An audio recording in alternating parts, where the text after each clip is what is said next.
Dalam episode ini, keadaan awal-awal sudah dibuat serius ya dengan keadaan Hajime dan Kaori dengan perdebatan yang mereka lakukan di episode lalu yang membuat Hajime itu menyarankan Kaori untuk kembali ke tempat Keigashi berada. Namun untung saja di episode ini bisa kelihatan ya dengan kekuatan mental Kaori dengan pilihannya yang ingin mengikuti Hajime dengan kelompoknya. Walaupun ketetapan mental dia ini cukup besar ya prosesnya dikarenakan dia dirasukin hantu dulu dan dihajar terus sama si Hajime selama prosesnya itu. Selamat datang pembahasan anime dan sekarang gue akan membahas anime Arifureta Shokugyo Desekai Saikyo season kedua episode ke-6. Dalam episode ini juga kita akhirnya bisa melihat ada apa sebenarnya dalam labirin yang penuh dengan ilusi pengalaman masa lalu, ditambah ternyata ada kaitannya dengan orang yang kemarin menculik guru kecil atau senseinya, dan si susternya itu juga ternyata ada dalam ilusi itu juga. Itu sudah kelihatan mind blowing gitu ya dengan informasi yang disediakan di dalam ilusinya. Ditambah Dewa Ehit yang kelihatan jadi biang keladinya juga udah dari awal-awal udah ketahuan ya rencananya seperti apa untuk menggulingkan peperangan di dunia itu.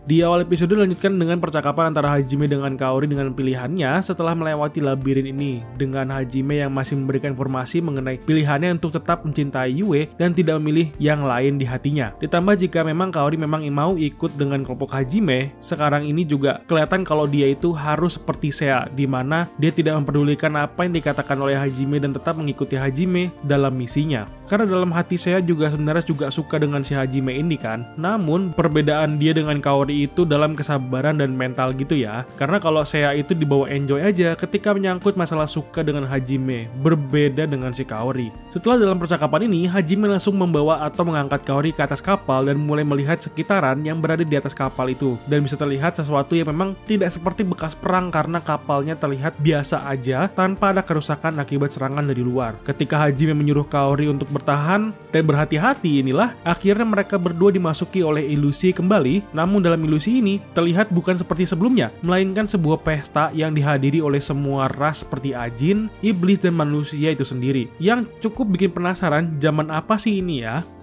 Dalam pesta ilusi di sini pada awalnya kelihatan normal dengan keadaan yang harmonis dari berbagai ras yang kelihatan cukup mencurigakan untuk gua sendiri. Yang tahu kalau dunia fantasi di sini udah nggak beres semua kan, karena namanya juga ilusi. Berarti ceritanya juga bisa diubah-ubah. Jadi agak curiga gitu dengan ilusi yang diberikan kali ini. Apalagi ketika ada raja yang mulai naik panggung tinggi dan mulai berpidato mengenai keharmonisan yang cukup dijunjung tinggi di kata-kata yang dia berikan juga cukup mencurigakan gitu kan. Namun yang lebih mencurigakan lagi adalah seorang gadis yang ada di sebelah rajanya dan memakai jubah hitam. Logikanya aja dong ya, di saat ada petinggi dan sedang berbicara atau berpidato di depan orang umum, biasanya kan etikanya harus menunjukkan wajahnya dong untuk memberi hormat kepada publik, dan ini malahan mukanya aja ditutupin, nggak kelihatan sama sekali. Jadi kan mencurigakan banget gitu ya dari situ. Terlebih setelah si raja ini berpidato palsu, akhirnya kelihatan sifat anehnya, dimana dia kelihatan sudah menyiapkan prajurit untuk melakukan penyergapan pada para tamu yang seorang petinggi-petinggi dari setiap ras yang ada di dunia itu,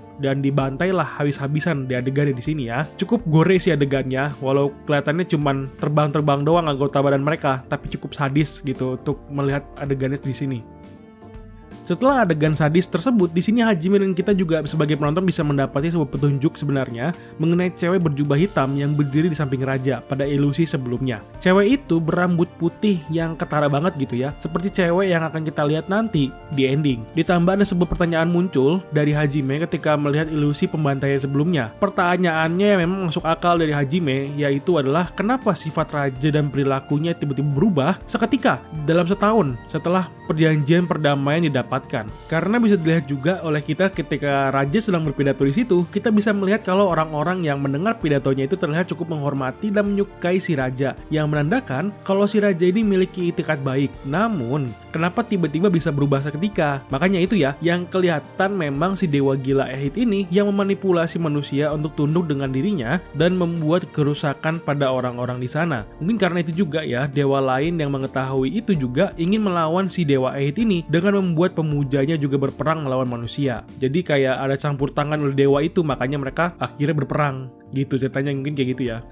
Setelah Hajime dan Kaori memasuki kabin atau bagian dalam kapal, mereka disambut dengan serangan angin kencang yang cukup kuat untuk menghempas Kaori terbang ke belakang dan meninggalkan Hajime sendirian terkepung musuh. Karena ketika Hajime sedang ingin menyusul Kaori, tiba-tiba ada ilusi pasukan manusia yang ingin menyerang Hajime di sini. Namun ya lawannya aja Hajime ya, pasti dengan mudah untuk dimusnahkan ya mereka ini. Lalu Hajime yang sudah berhasil menyusul Kaori, akhirnya bisa bertemu kembali dengan menemukan ada yang aneh dengan Kaori dalam cara berbicaranya. Karena si Kaori yang awalnya kan lagi ngedown tuh dia, terus tiba-tiba minta dimanja-manjain ketika bertemu dengan si Hajime dengan alasan dia habis takut. Kan aneh tuh ya, minta dibawa ke tokoh agama ini kan, udah kerasukan setan kali ini dia jadinya si Kaori ini. Tapi karena ini dunia fantasi dan tokoh agama lisan juga nggak beres, si Hajime akhirnya melakukan tindakan sendiri. Bukan dibacain doa agama, malahan ditembak sama si Hajime. Tapi nggak menimbulkan luka ya, hanya langsung serangan ke mentalnya aja. Si Kaori atau setannya juga ditembakin terus nih sama si Hajime sampai dia nyerah. Nyampe takut si setannya, hingga untungnya si Kaori kan jobnya priest ya.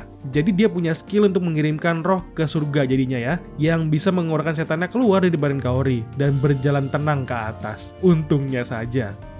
Setelah selesai berurusan dengan setan, di sini akhirnya Kaori berbicara mengenai isi hatinya yang memang benar-benar mencintai Hajime, di mana dia pada awalnya iri dengan Yue dan menimbulkan rasa posesif terhadap Hajime, di mana sekarang untung saja dia tidak seperti itu lagi, karena dia sudah mulai bersyukur dan menerima segalanya dan akan bersaing dengan Yue dengan adil. Ketetapan mental Kaori ini juga bukan tanpa sebab ya, karena pada saat dia kerasukan itu, Hajime lah yang memang jujur untuk bilang kalau Kaori itu adalah orang yang berharga untuk dirinya. Dan ketika mereka sudah sampai ke tempat terakhir labirin, akhirnya mereka bisa bertemu dengan Yue dan kelompoknya yang lain, di mana ada percakapan antara Yue dan Kaori dari hati ke hati dan mulai terbuka nih antara mereka di sini. Ditambah akhirnya setelah memasuki lingkaran sihir, kita bisa melihat pembuat labirin yang memiliki ras seperti keluarga Miu ya, yang seorang ras mermaid. Dan setelahnya, ketika Hajime mengambil tanda penyelesaian labirin, di sini mereka langsung diarahkan ke sebuah batu dan dengan bantuan sihir spasial Yue atau teleportasi si Yue. Namun sayangnya ya, ketika mereka kira tesnya akan semudah yang mereka alami, ternyata tidak, karena mereka masih diserang oleh slime immortal itu yang kita lihat di episode lalu, yang cukup susah untuk dilawan.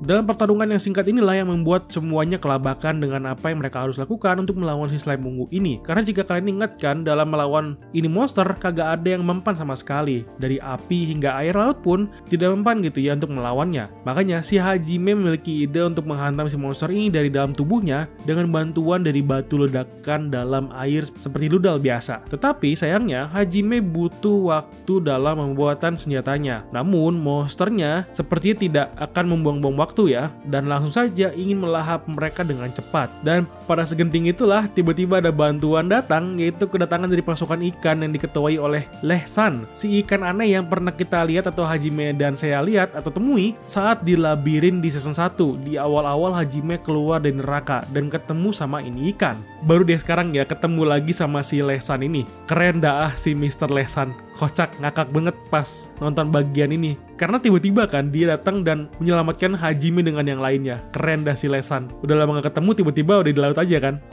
Akhirnya setelah Hajime dengan kelompoknya bisa berlari mengalahkan si slime ungu dan keluar dari labirin, adegan berpindah ke kerajaan di mana Yaegashi dan teman-temannya sedang khawatir dengan keadaan teman-temannya yang hilang secara tiba-tiba dan keadaan kerajaan yang sedang aneh juga. Ditambah si ketua pasukan kerajaan yang sedang menyelidiki juga kejadian ini dan sedang kebingungan dengan apa yang sebenarnya terjadi. Intinya gitu ya. Ditambah keadaan ini diperparah juga dengan bagian endingnya yang memperlihatkan mengenai si guru kecilnya yang sedang ditahan oleh suster sebelumnya dan mulai kelihatan gitu ya bagian rambut dan matanya yang berwarna putih. Maksudnya rambutnya ya berwarna putih. Dari situ bisa kebayang ya, rambut putih seperti ini mirip-mirip siapa? Mirip dengan perempuan yang berdiri di samping raja di saat cerita ilusi di awal-awal episode. Jadi kelihatan memang biang keladi tukang manipulasi ini dilakukan oleh si cewek ini dan sudah dilakukan olehnya selama bertahun-tahun sejak si raja yang dulunya baik sekarang menjadi jahat.